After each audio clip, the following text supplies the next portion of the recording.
Took that one out. There's one there, a little bit. Took that one out. All right, this is the 4x32 Barska. I'm not sure how you pronounce that. I picked this up from Amazon. It attaches to the top of a carry handle. It's also got a bullet drop compensator right here. Goes up to 500 yards. It is fixed power, but it's a pretty nice scope for the money. It seems to be well made. I don't know about the lenses or how it is made inside, but as far as the outside, it's all metal. It's on a metal mount. It seems to be pretty high quality for what the scope costs.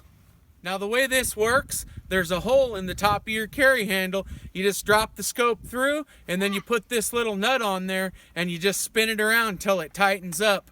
And that's all that holds it on, is this one mounting point with this one stud. Now, I want to add that you can look underneath the scope into the sight on your carry handle right here. So you do have the open sight option as well as using the scope. The way I have this set up was the scope was sighted in with 0 at 100, and then I had this set up, this open peep sight set up for about 30 yards. And we're shooting right now at 200 yards, so it was zeroed at 100, and we have it set at 2 for 200, and it seems to be pretty dang accurate. We got clay pigeons out there, and we're able to hit the clay pigeons at 200 yards, no problem. All right, so I don't know if you can see this very well, but I want to point out that the way it mounts. So basically, it's got this thing right here that has 2 little V's in it that sit in the groove of this carry handle. And then when you tighten it, it just flattens this piece of thin metal out, and that's all that holds it on. This little wing nut here screws to the stud. It's a pretty cool setup, and like I said, it fits and holds much better than one would think. Going hot.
All right, we're shooting the cheap Russian steel-cased ammo, no specialty ammo here, and it's about 200 yards out to that bank right there, that furthest bank. We have some clay targets out there that we're shooting at, and we're having no problem hitting those.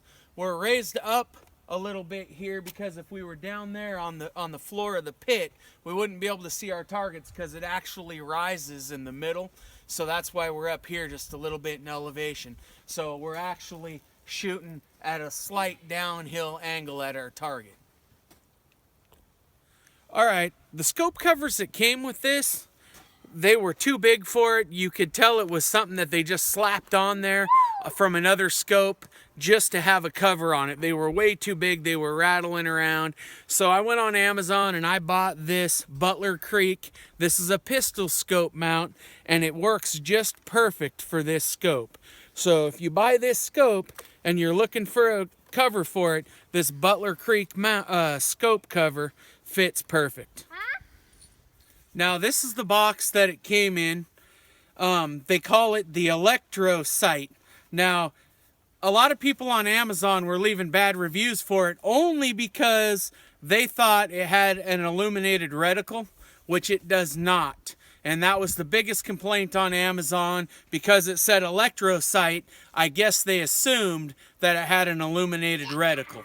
But as far as carry handle optics go, there's not a lot of options out there that are inexpensive, good options. But this seems to be, so far with the few hundred rounds I've put through it, a very good, inexpensive, affordable option for a carry handle optic. Now on the back, it does say that it's waterproof, shockproof, and fog proof. So it does seem to be all of that so far. Got that one. It's just, dude, for a scope, the price a guy pays for these things, this Barska, however you pronounce that, guys, that's a pretty dang good little scope. We're shooting it over a couple 100 yards with this thing. AR-223, not a bad scope.